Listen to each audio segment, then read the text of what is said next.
Hello everyone, this is Disha Mehta, legal intern at Lexis and Company and a law student at Gujarat University, and we are discussing the acts which violates free consent. So in the first part of the video we had already discussed about what is consent, what is free consent, and what are the acts which violates it, and among them we have discussed coercion and fraud.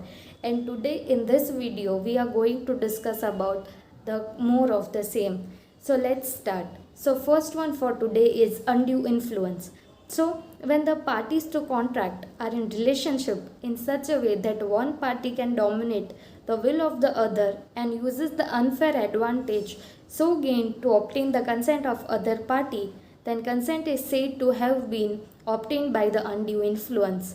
Now, the Contract Act 1872 also provides instances where a person can dominate the will of another. These instances are: first, where a person has a real or apparent authority over the other. Next is where a person has a fiduciary relationship with the other.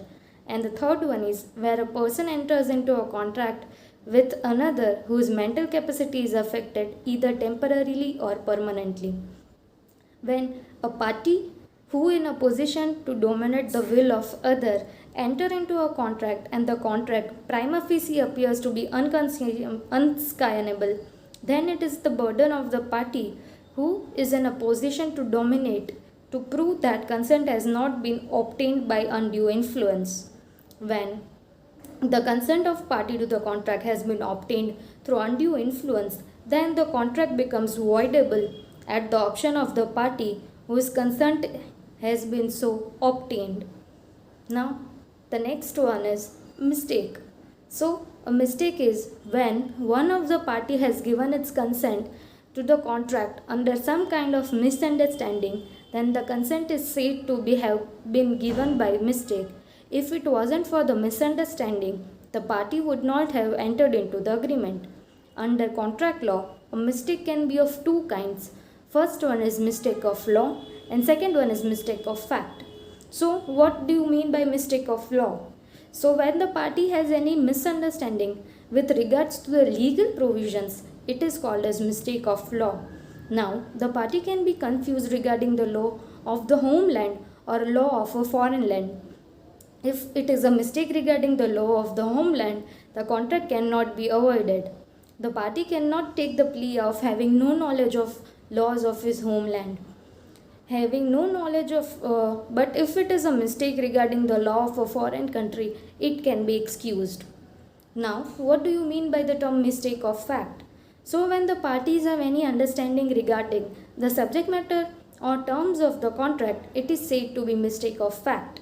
The misunderstanding can be on the part of one party or on both of them. With ordinary diligence, then the contract cannot be void. The next one is misrepresentation.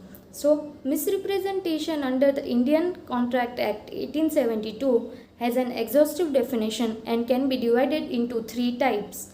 The first type is when statement is made by a person about a fact which is not true, though he believes it to be true.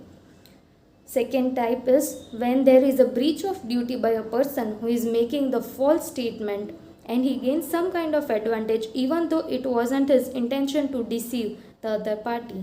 The third one is where if one party acting innocently causes the other party to make any mistake with regards to the subject matter of the agreement. As seen from above, the three types of misrepresentation have one very important thing in common. The intention of the party which misrepresents is innocent. It is not to deceive the other party into entering the contract. The intention of the party who makes the false statement is the difference between misrepresentation and fraud. So this is the concept of misrepresentation.